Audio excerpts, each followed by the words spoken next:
Thanks, Mairead. No pressure there. You have to change it. Sorry. I'm reading off my iPad. I'm being shown up now for only having the digital copy. I can't get him to sign it, but maybe we can get a photograph later. I can Photoshop it onto the page. I have a couple of pieces to read. Which would you like in particular? The first one. The first one, okay. Adventures begin in bus stations, Johnner had told him, filling his head with images of beat poet and musician-filled greyhounds heading across America and magic buses leaving Amsterdam for Greece in a cloud of hashish smoke. The list of small-town destinations above the departure bays conjured up nothing but more of the gombeen shite Johnner said they had to get away from. Yet all around him, European and American accents were lovingly mangling the names of those same Irish towns. He put his coffee on the floor between his hand-me-down Port Wests and took his journal from his backpack to record his thoughts on the 50s decor, the country people up to the big city for shopping, the young foreigners looking for the authentic Irish experience. But his own situation came first. Living the spontaneous life can be hard when your best friend takes all your money, he wrote, pleased with himself for the compactness of the sentence. Although the can be was weak, it had to be more direct. Money stealing friends stifled the spontaneous life was better. Except he wanted the sentence to start with living, not money. Johnner was over. Julian had to embrace the triumph of life, not the power of betrayal. You don't mind if I move your haversack, do you?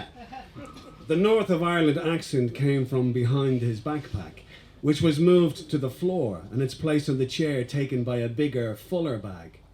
I need to check the address I'm going to. The boy was maybe a year older than Julian. His dark suit a match for the suits Julian saw outside the funeral home on the old Cabra Road.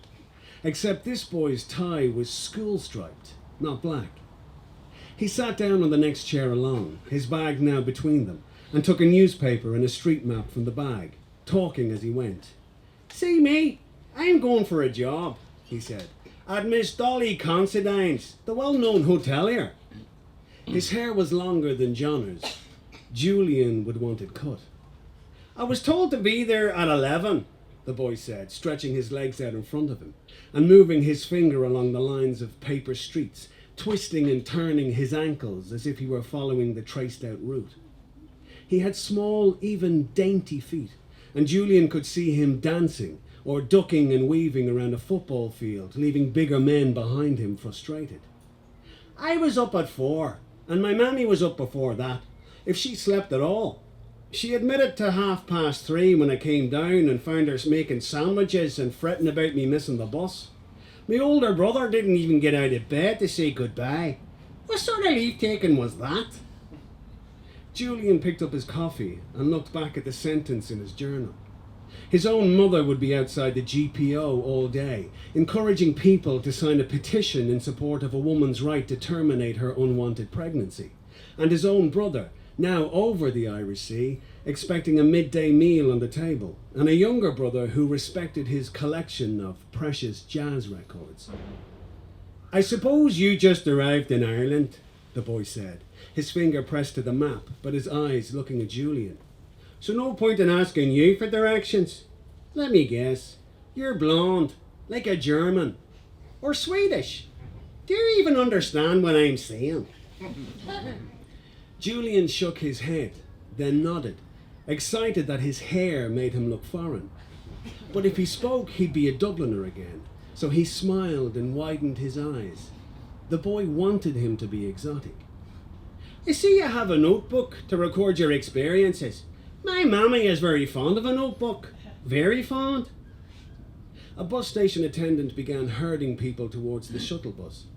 He should find out the names for the later ferries, but the boy's soothing one-sided chatter was relaxing the hard plastic seat into a deep, body-hugging beanbag.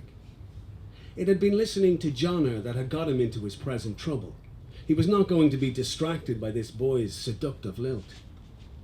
Miss Dolly Considine. He would write it down before he forgot.